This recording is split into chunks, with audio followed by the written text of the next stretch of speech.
साली आधी घरवाली।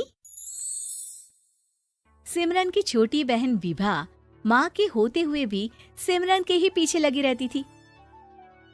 सिमरन, आ गई हो तो इसे खाना खिला दो। बोल रही है तुम जब तक नहीं खाओगी ये भी नहीं खाएगी। क्या है विभा, तुम खा लिया करो ना, मुझे ऑफिस से आने में देर हो जाती है। और कोई छोटी बच्ची तो हो नहीं तुम जो खाना भी नहीं खाती हो कि दीदी आएगी तो ही खाऊंगी। हाँ हाँ, छोटी बच्ची ही समझ लो।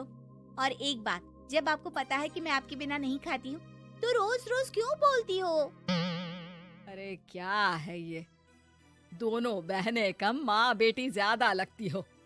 अरे दीदी की शादी हो जाएगी तब क्या करेगी बोल? जब होगी तब की तब देखेंगे। मैं तो दीदी के साथ ही रहूंगी हमेशा। दोनों की शादी ऐसे घर में कर देंगे जहाँ दो भाई हो। खैर, मामला आया गया हो जाता है। एक दिन सिमरन के पापा जब घर आते हैं, तुम लोगों के लिए अच्छी खबर है। वर्मा जी है ना मेरे दोस्त, उन्होंने सिमरन बेटी के लिए रिश्ता बताया है। बहुत अच्छा लड़का है, सिमरन को भी पसंद कर लिया है और कल वो लोग आ रहे हैं सिमरन को देखने अपने घर। सिद्धांत अपने माता पिता के साथ सिमरन को देखने आता है। उसे सिमरन अच्छी लगती है और शादी तय हो जाती है। सिद्धांत की माँ कहती है, अब तो हम लोग ले जाएंगे जल्द ही अपनी सिमरन को यहाँ से। अरे हाँ हाँ, क्यों नहीं, आपकी ही है अब तो हमारी बेटी। दूर खड़ी विभा सब सुन रही होती है। अब तो दीदी की शादी हो जाएगी, फिर तो वो चली जाएंगी। दीदी के बिना मैं कैसे रहूंगी? कुछ न कुछ तो करना ही होगा जिससे दीदी की शादी ही ना हो। सभी के जाने के बाद क्या शादी के बाद दीदी हम लोगों के साथ नहीं रहेंगी? अरे नहीं तो फिर क्यों रहेगी, शादी हो जाएगी तो अपने घर चली जाएगी ना। तो मैं भी जाऊंगी उनके साथ, मेरा भी सामान पैक कर देना। अरे कैसे बात कर रही हो विभा, दीदी के ससुराल छोटी बहन नहीं जाती। हाँ, कभी कभी जाकर मिलाना और रोज फोन पर भी बात कर लेना, ठीक है? नहीं पापा, आप तो जानते हैं मैं दीदी के बिना खाना भी नहीं खाती, ना ही मुझे उनके बिना नींद आती है। सिमरन बहन की बात सुनकर इमोशनल हो जाती है। अगले दिन से विभा खाना खाना छोड़ देती है। लोगों के लाख समझाने के बाद भी विभा ना खाती है ना ही सोती है। अंत में हार मानकर सिमरन सिद्धांत से मिलती है। सिद्धांत, मेरे मम्मी पापा ने बचपन से ही विभा और मुझे साथ रखा। वो मुझसे बहुत जुड़ी है। मुझे उसकी टेंशन रहेगी शादी के बाद, क्योंकि वो मेरे बिना नहीं रह सकती है। अरे ये तो छोटी सी बात है, वो हम लोगों के साथ हमारे घर में रह सकती है। जब उसकी अकल आ जाएगी या वो समझ जाएगी कि तुम्हारा घर वो नहीं बल्कि ये है, तो हम उसे घर छोड़ आएंगे, ठीक है? सिमरन खुश हो जाती है क्योंकि वो यही चाहती थी। वो माँ पिता से बात कर लेती है। अरे कैसी बात कर रही हो सिमरन, भला बेटी के ससुराल में हम छोटी बहन को कैसे भेज दे? जमाना क्या कहेगा? अरे तो पागल हो गया है, मना कर दे। इस शादी में इन लोगों का तो ये चलता ही रहेगा। कभी बहन यहाँ आ रही है, कभी वो बहन के पास जा रही है।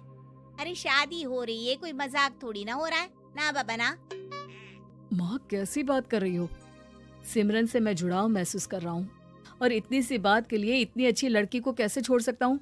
सिद्धांत की भी जिद होती है कि वो सिर्फ सिमरन से ही शादी करेगा, और होता भी वैसा ही है। सिद्धांत और सिमरन की शादी हो जाती है और दहेज में आ जाती है विभा। शादी के बाद बुआ सास कहती है, अरे माँ ना, साली आधी घर वाली होती है, लेकिन ये क्या, तुम तो उसे घर ही ले आए। तभी चाची कहती है, सिद्धांत को तो हम लोगों ने सीधा समझा था, लेकिन सबसे तेज तो यही निकला। अरे देखो कैसे दहेज तो नहीं लिया, लेकिन साली पर कब्जा कर लिया। सिद्धांत ने इस और तो सोचा ही नहीं था, लोग उन लोगों के बारे में ऐसी भी बात करेंगे। वो वहाँ से चला जाता है और चुपचाप अपने कमरे में लेट जाता है। क्या हुआ सिद्धांत, तुम अचानक से परेशान हो गए, कोई बात है क्या?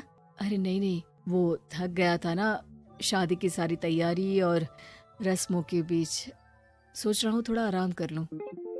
हाँ ठीक है, आप लेट जाइए, मैं विभा का बेड लगा देती हूँ जमीन पर। क्या? वो यहाँ सोएगी?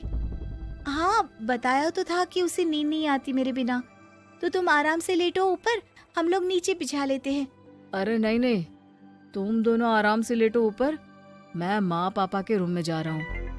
सिद्धांत वहाँ से दूसरे कमरे में चला जाता है, जहाँ सिद्धांत के पिता उससे कहते हैं, क्या बात है बेटा, तू उस कमरे में क्यों नहीं सो रहा? बहू से लड़ाई हो गई है क्या शादी के पहले दिन ही? अब नहीं पापा, वो दोनों बहनों को बात करनी थी और मुझे नींद आ रही है, तो मैं यहाँ सोने चला आया। अगले दिन सिद्धांत तैयार होकर ऑफिस जाता है। ऑफिस में लंच के वक्त दोस्त कहता है, क्या बात है सिद्धांत, इतना सारा खाना एक ही दिन में? हाँ यार, वो सिमरन को खाना बनाने का शौक है तो उसी ने बनाया है। यार हम लोगों की तो सिर्फ एक ही बीवी है, इसकी तो दो है ना। सिद्धांत को गुस्सा आ जाता है। कैसी बात कर रहा है तू? अरे तू तो भाग्यशाली है जो बीवी के साथ साथ साली भी आ गई। अरे साली लोगों की तो आधी घरवाली होती है, तुझे तो पूरी की पूरी मिल गई। सिद्धांत का पारा अब 7वें आसमान में पहुंच जाता है। वो खड़ा होकर उस लड़के से लड़ने लगता है।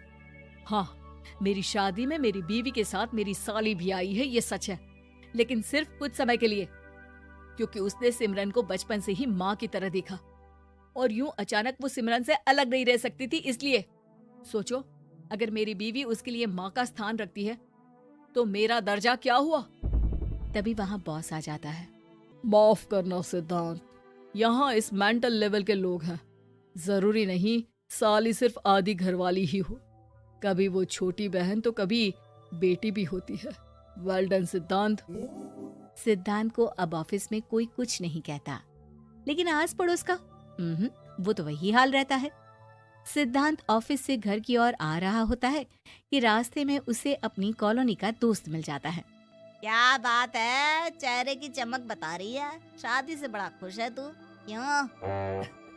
हाँ यार, अच्छी लड़की और अच्छा परिवार मिलना कहाँ होता है जल्दी आजकल। यार हमें भी दिला देना ऐसा परिवार जहाँ एक के साथ एक फ्री की स्कीम चल रही हो। सिद्धांत को फिर गुस्सा आ जाता है। वो दोस्त को मारने के लिए हाथ उठाता ही है कि वहाँ विभा आ जाती है। अरे जीजू, रहने दीजिए ना, ये लोग नहीं समझेंगे कि इंसानियत क्या होती है। ये सच है कि दीदी से कैसे दूर रहना, ये मुझे पता नहीं था। आपने मुझे दीदी के पास रहने का मौका देकर ये समझने का मौका दिया कि लड़की का असली घर उसका ससुराल होता है। मैं समझ चुकी हूँ, मैं जा रही हूँ जीजू, लेकिन मैं खुश हूँ कि आपने मुझे अपनी छोटी बहन समझा। सभी उन लोगों को देखकर ताली बजाने लगते हैं। विभा अपने घर चली जाती है और सिद्धांत खुशी खुशी सिमरन के साथ रहने लगता है।